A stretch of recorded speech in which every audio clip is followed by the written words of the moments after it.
força de vontade, tirando dinheiro do próprio bolso, os defensores e defensoras públicas de Mato Grosso encontram um problema: a falta de estrutura. O orçamento da Defensoria Pública é o menor entre os poderes. Mesmo assim, é a instituição que chega mais longe em todo o estado. Todo esse projeto que foi feito, Conexão Solidária, Pop Ruas e outros que a Defensoria desenvolve, foi feito sem recurso nenhum, apenas com a boa vontade dos defensores, é isso? Na verdade, é uma ação solidária das defensoras e defensores. Nós não temos recursos, doações de nenhuma entidade, seja financiamento público ou privado. Ela é feita com recursos próprios do defensor. Então, esse donativo, essa doação que chega, ela se transforma por meio de voluntárias e voluntários da Defensoria, se transforma em cestas básicas, em insumos, em medicamentos, em fraldas, em um leite especial, porque nós temos muito RN, recém-nascidos que as mães não estão amamentando, lactantes que até mesmo pela situação de fome. E o relatório atual da ONU demonstra que a fome, a linha da miséria tem aumentado. Nós aí almejamos, segundo a ONU, uma margem de 35 milhões de pessoas na América Latina entrando na linha da miséria, da pobreza, leia-se fome. Então, sem o papel, sem a doação da Defensoria, nós não teríamos como executar o projeto. Porque quando nós vamos a uma casa, muitas vezes nós vimos uma criança pedindo leite, nós vimos uma mãe pedindo arroz e feijão, e nós sabemos que o papel do poder público, muitas vezes, ele já chega como um cobertor curto, ele não chega de um modo macro para essas pessoas. Lembrando que o nosso atendimento, a nossa doação, ela é personalizada. Muitas vezes a família recebeu, angariou uma cesta, mas falta fralda para a criança. Nós temos kits de recém-nascido, feitos e confeccionados por uma defensora pública. Então tudo isso faz a diferença no dia a dia da pessoa, principalmente para quem pouco ou quase nada tem. Só lembrando que esses recursos hoje aportados, previstos em LOA e LDO da Defensoria, eles não são suficientes e não estão compatíveis com o grau, com a população vulnerável que nós atendemos. Hoje a vulnerabilidade agravada demonstra que a cada 10 presos, por exemplo, 9 são assistidos pela Defensoria. A área de família representa o carro-chefe da Defensoria. Ela representa hoje uma procura, uma demanda de 100 a 200 pessoas dia, somente em Cuiabá e na Baixada Cuiabana. Então, as pesquisas, como por exemplo, do CNMP, do Conselho Nacional do Ministério Público, apontou que os cidadãos e cidadãs disseram que a Defensoria é a instituição mais importante do sistema de justiça. A mais confiável. A mais confiável segundo a AMP, que é a Associação dos Magistrados Brasileiros. Nenhuma pesquisa com participação direta da Defensoria, foram todos instituições externas. A Fundação Getúlio Vargas também fala que é uma das mais confiáveis, inclusive com empresas que têm grande aceitação nacional, né? Sim, a FGV, a Fundação Getúlio Vargas, fez essa pesquisa com o capital privado e com empresas de confiabilidade privadas. Onde entrou a Defensoria? Somente como usuários e como o reconhecimento da população. Com 72%, né? Então você vê, em confiança e importância foi dito que somos os primeiros, mas em grau de contemplação orçamentária nós somos os últimos. Inclusive ontem, num balanço da LOA, apontou que é o menor recurso do sistema da Defensoria. Nós vimos que nós fazemos muito, mas temos pouco reconhecimento.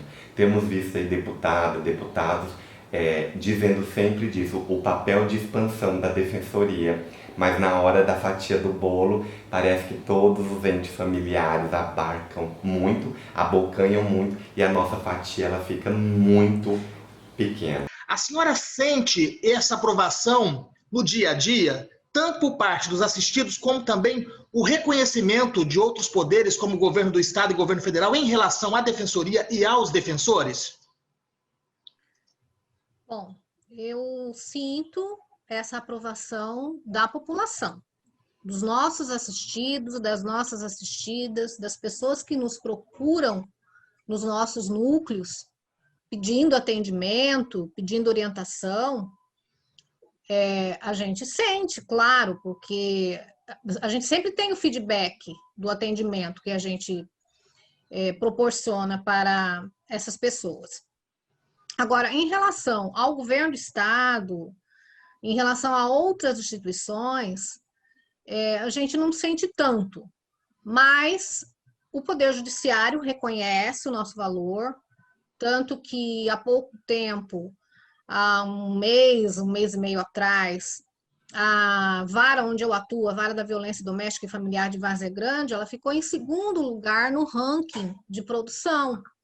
Então, tanto eu como o defensor que atua na defesa do homem nessa vara, que eu defendo a vítima, né, defendo a mulher, nós fomos reconhecidos pelo Poder Judiciário, né, porque quando se tem prazos, abre o prazo para você se manifestar num processo, a gente corre, faz o trabalho com agilidade para poder devolver aquele processo judicial eletrônico o mais rápido possível para que as pessoas que estão envolvidas, as partes que estão envolvidas no processo não sejam prejudicadas. Então, o Poder Judiciário reconhece. O Ministério Público, eu acredito que também tem esse reconhecimento. Agora, em relação ao governo do Estado, eu não sinto tanto, porque toda vez que a gente vai discutir o orçamento, né, o nosso chefe vai discutir o orçamento, as nossas reivindicações não são atendidas conforme deveria, né, conforme as nossas necessidades. Qual que é o principal desafio que a senhora vê em relação à defensoria? Vocês como defensores, com um orçamento tão curto, com um orçamento tão pouco, a instituição que menos recebe orçamento do governo. Qual é o maior desafio do defensor público hoje? Mesmo assim, conseguindo um resultado numa pesquisa que atinge 98%. Olha, o maior desafio é você chegar até o assistido que não tem acesso à internet. Porque hoje o atendimento é online, claro que os núcleos estão abertos, está todo mundo trabalhando, mas não se tem mais aquela aglomeração, não se forma mais fila, todo atendimento ele é agendado. Então, o atendimento presencial ele é agendado. Então, as pessoas que não têm acesso à internet, elas acabam padecendo, né? Eu acho que esse é o maior desafio, é chegar até essa população mais vulnerável, mais miserável. E a gente, apesar disso, tem conseguido, em razão do movimento que nós começamos durante a pandemia, que se chama Movimento Conexão Solidária Mato Grosso. E diante dessa, a gente sabe que a defensoria, o desejo dos defensores é chegar em todos os municípios, mas devido ao recurso não há essa possibilidade.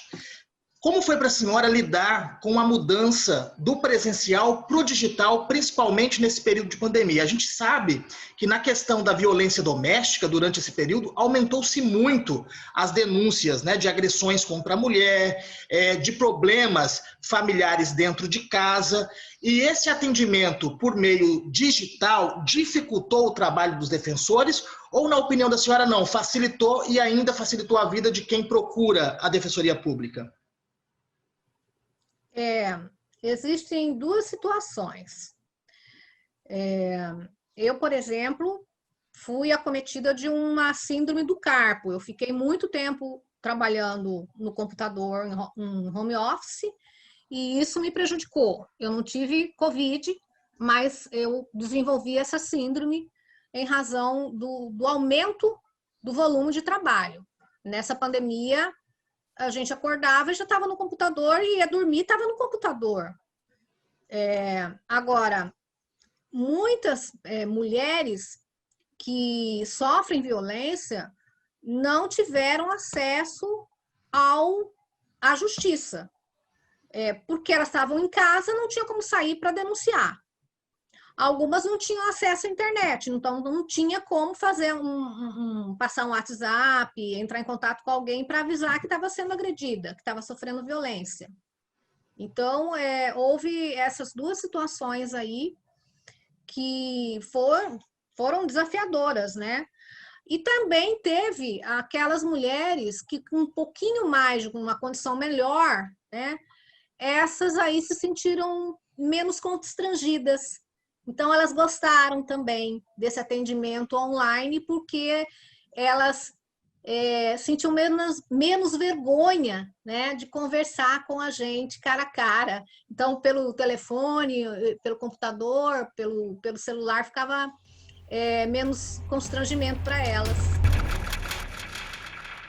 A Ideale Imóveis está há 4 anos realizando os sonhos dos mato-grossenses de morar em uma casa com 3 e 2 quartos na segurança de um condomínio fechado. Tudo isso com o auxílio de profissionais capacitados e bom atendimento nas centrais de vendas em Várzea Grande e Cuiabá. Nossos clientes ainda podem comprar lotes a partir de 250 metros quadrados sem consultas ao SPC e Serasa. E o melhor, a entrada é 0 e a aprovação da Caixa é na hora. Mas se preferir, faça tudo isso sem sair de casa, com atendimento 100% online no site www.vemmoraraqui.com.br. A Ideale Imóveis fica na Rua João de Deus Bulhões, bairro Petrópolis, Várzea Grande. Está procurando uma Auto Center que tenha qualidade nos serviços, preço baixo e bom atendimento? Então ligue agora mesmo para a Líder Auto Center. Temos oficina mecânica especializada e certificada pelo Instituto da Qualidade Automotiva. Trabalhamos com alinhamento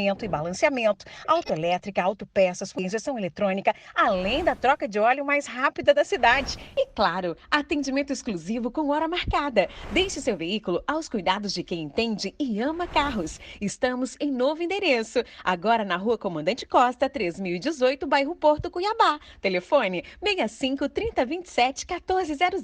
Líder Auto Center. Confiança, nós conquistamos com trabalho. Mesmo durante a pandemia, quando a população teve que ficar em casa, a Defensoria Pública nunca parou. Foram mais de 192 mil procedimentos para atender a população mais vulnerável do nosso estado, que mesmo de forma virtual, não perdeu a excelência do trabalho prestado e teve satisfação de 98%, comprovada por meio da pesquisa desenvolvida pela Ouvidoria Geral. Mesmo de casa, fazemos a diferença e nos conectamos a você. Defensoria Pública, ao seu lado em todos os momentos.